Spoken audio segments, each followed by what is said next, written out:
Olá amigos, estamos mais uma vez aqui no nosso canal Teologia Aplicada para gravar mais um vídeo para que nós sejamos abençoados por ele.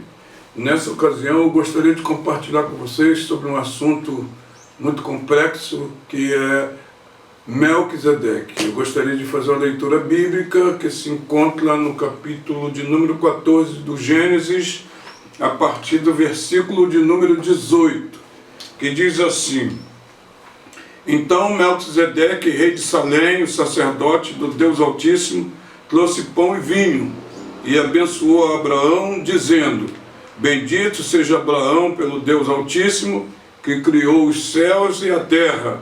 Seja louvado o Deus Altíssimo, que entregou teus inimigos nas tuas mãos. Então Abraão lhe entregou o dízimo de tudo. Na verdade, eu estive investigando um pouco sobre a vida desse personagem emblemático, que conhecemos muito pouco sobre ele, apenas aquilo que a Bíblia diz nesse texto em que eu li, no texto de Gênesis, e também no Salmo 110, e na carta aos Hebreus, escrita aos Hebreus, no capítulo 7. Então são 3 textos apenas que vai falar sobre Melquisedeque.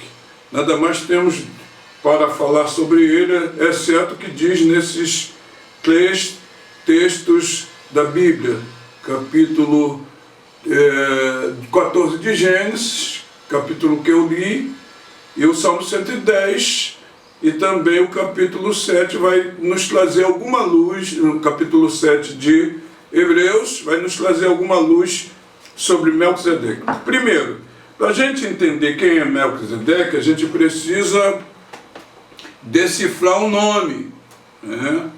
Na verdade, eu tenho até algumas dúvidas se realmente isso é um nome próprio de uma pessoa, ou se isso é apenas um título. Por quê?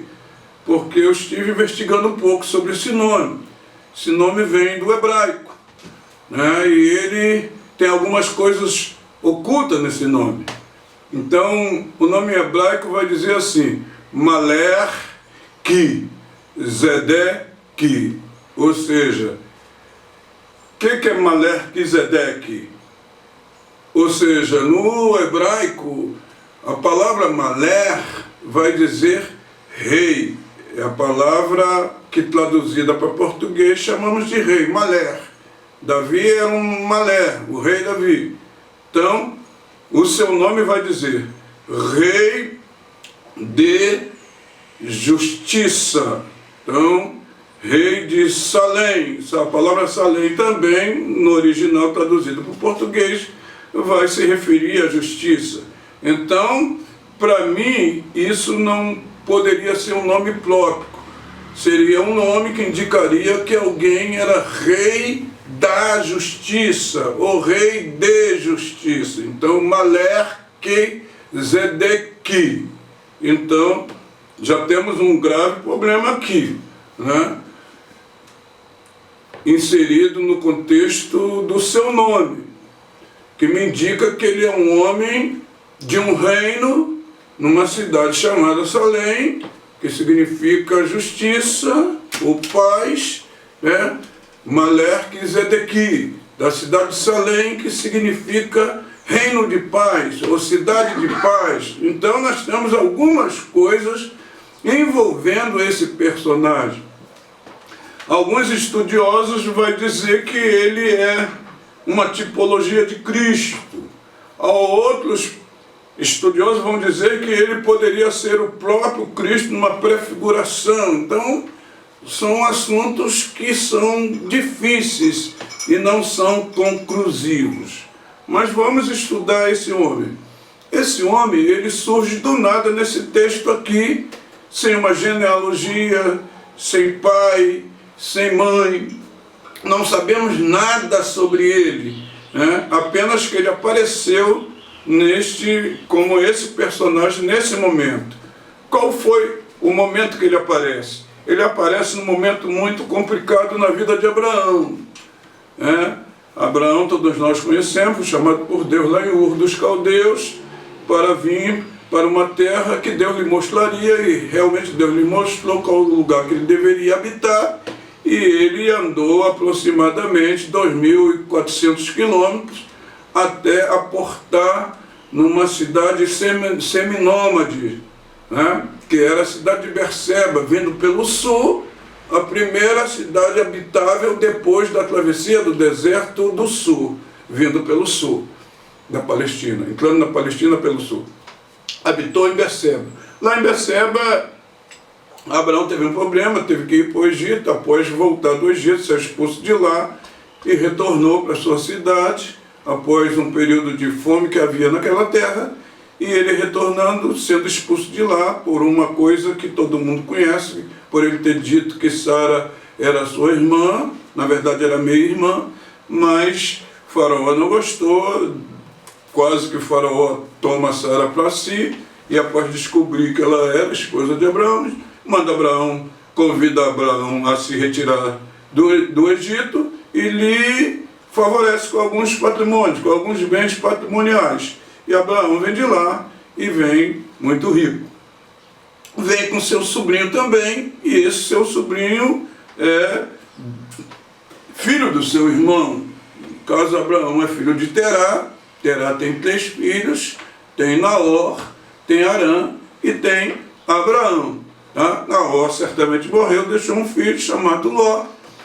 E esse filho certamente seria um filho que ele deixa para o seu pai Terá cuidar, mas após Terá morreu, e Abraão ficou na incumbência de cuidar do seu filho, do seu sobrinho Ló, como se fosse seu próprio filho. Mas chegou um momento que Ló tinha gado, tinha bastante gado, e não houve possibilidade de ele continuar na convivência pacífica com seu tio, porque seus pastores estavam entrando em litígio, em contendas. E eles tiveram que se separar para que mais tarde não pudesse brigar tio com sobrinho. E Abraão permitiu que Ló escolhesse o lugar que ele deveria ir para se apartar de Abraão, e Ló escolheu as campinas verdejantes do Jordão, né, pela localidade de Sodoma e Gomorra. Então, o que aconteceu lá em Sodoma e Gomorra?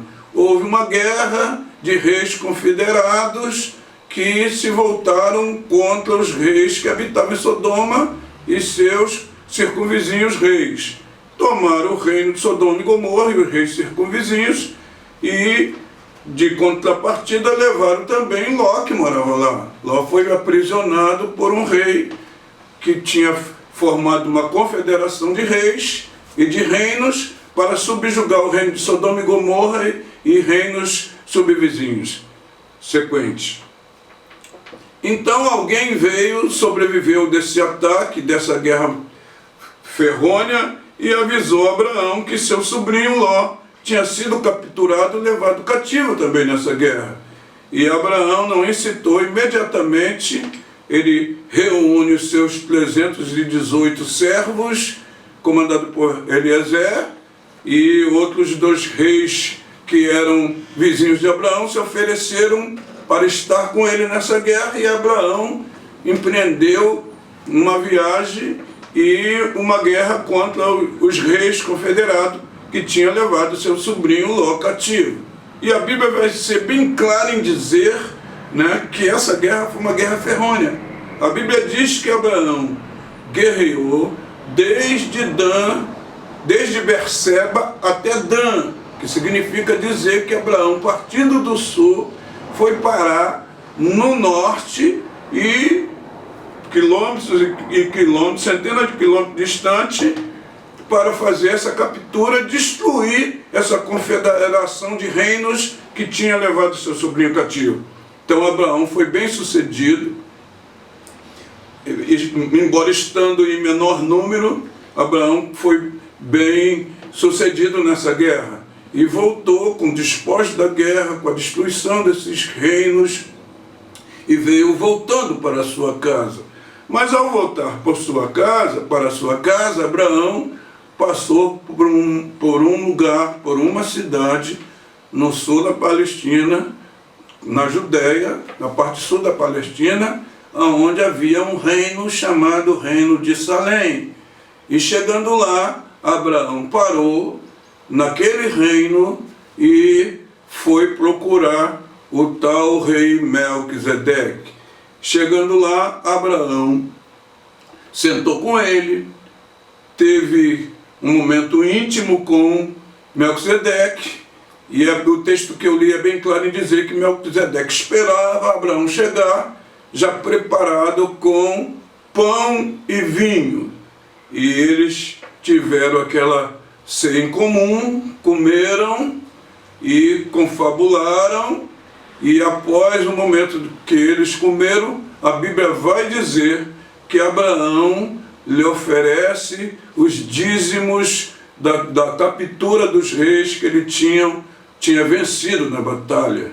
Então Abraão pagou o dízimo a Melquisedeque de tudo que ele tinha capturado dos reis confederados. Então, aqui está o X da questão.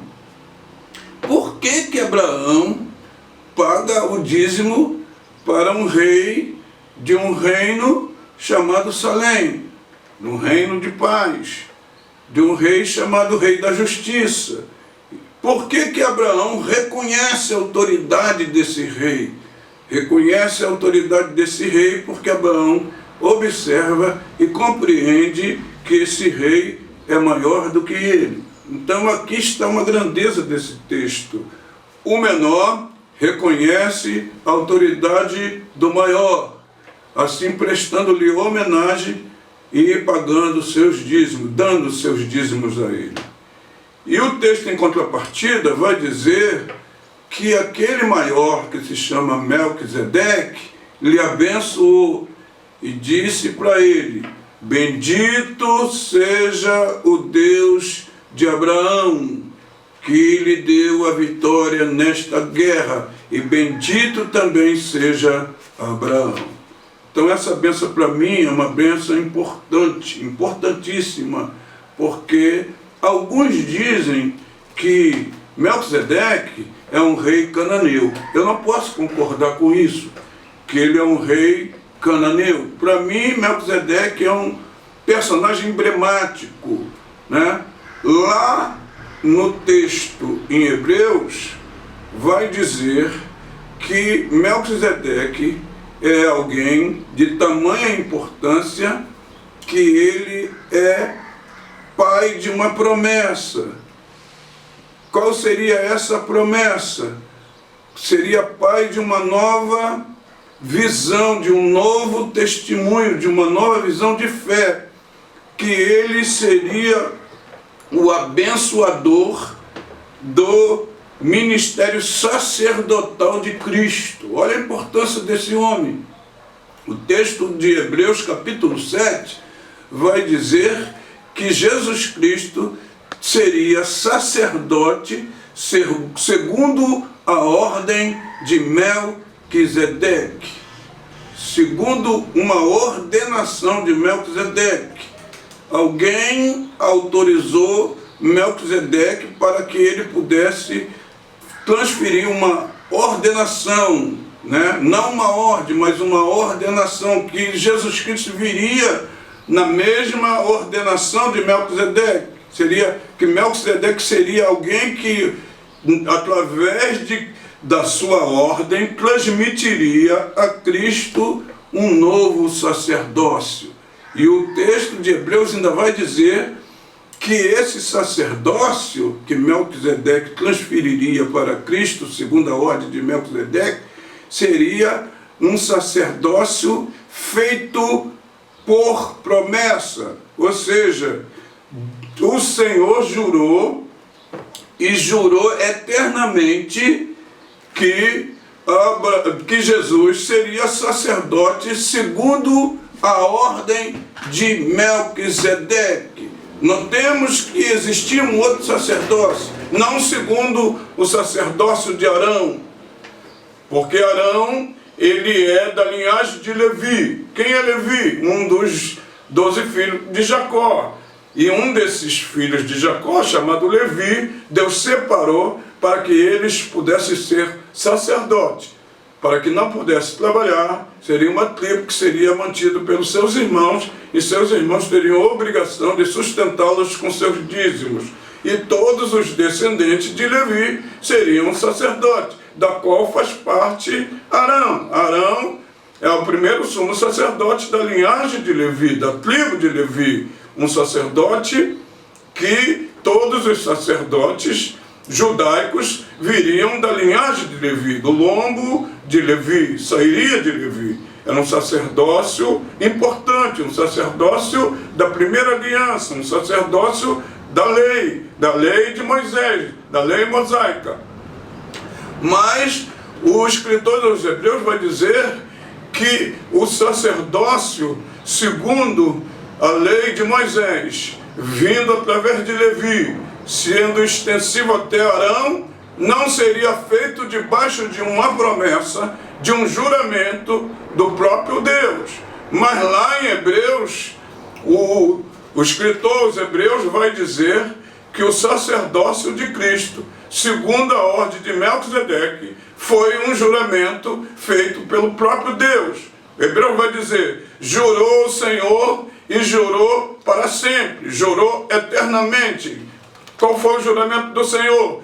Que o Jesus Cristo seria o sacerdote, não da linhagem de Arão, porque Jesus nem tem descendência arônica, ele é descendente de Judá. Então, certamente nem teria direito a se tornar um sacerdote pela tribo de Levi. Mas o texto em Hebreus vai ser tão importante que vai dizer que houve um juramento, que o próprio Salmo 110 também vai afirmar isso, que houve um juramento eterno e que esse juramento foi feito pelo próprio Deus, que Jesus seria um sacerdote eterno, segundo a ordem de Melquisedeque.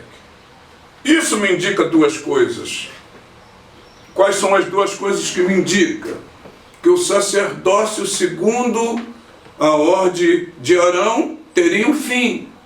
Quando, pastor Zé Carlos? Na lei de Moisés. E seria apenas estendido até o final da lei. E quando aconteceu o final da lei? Na morte e ressurreição de Cristo, pois o apóstolo Paulo disse que Jesus é o final da lei.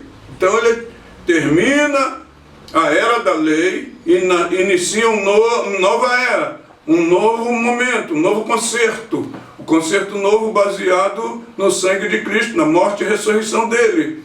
E nesse momento inicia-se um novo sacerdócio, o sacerdócio baseado não mais em Levi, nem mais em Arão, mas baseado na ordem de Melquisedeque, que seria concluído eternamente com Jesus. Que não haveria, depois da ordem de Melquisedeque, depois do juramento de Deus, não haveria nenhum outro sacerdote. Nenhum outro sacerdote seguiria-se por Jesus, que ele seria o nosso sacerdote eterno, segundo a ordem de Melquisedeque, feito por um juramento feito pelo próprio Deus.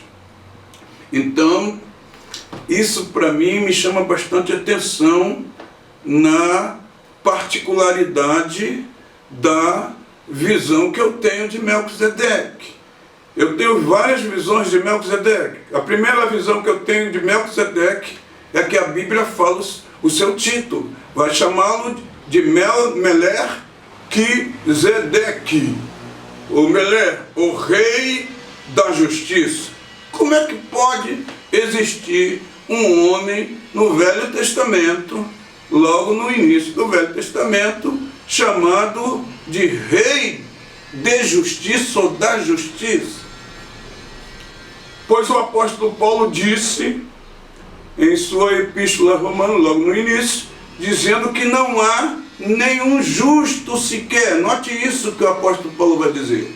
Não há nenhum homem que seja justo. O profeta Jeremias vai dizer que Isaías, vai dizer que a nossa justiça é como trapo imundo. Então, homem nenhum tem justiça, homem nenhum pode transmitir paz, Homem nenhum tem esse poder de justificar, de trazer a justiça para o mundo. Como que nós podemos entender a visão de Melquisedeque de ser o rei da justiça? Melquisedeque, ou seja, rei da justiça.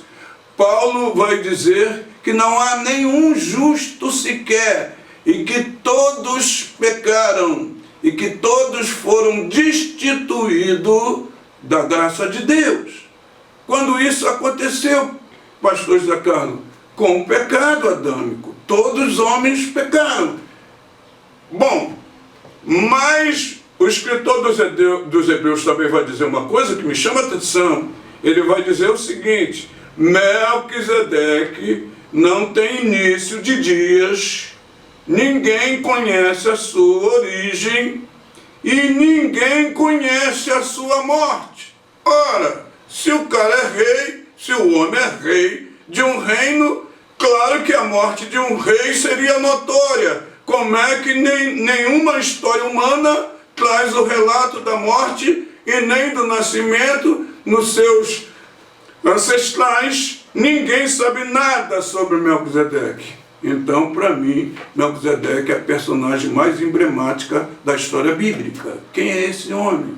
Talvez só saibamos com clareza acerca de Melquisedeque quando chegarmos na glória e podermos perguntar ao nosso Deus: Senhor, quem foi Melquisedeque? Aonde está Melquisedeque? Talvez tenhamos surpresa naquele dia, na resposta que o Senhor nos dará. Uma boa tarde a todos.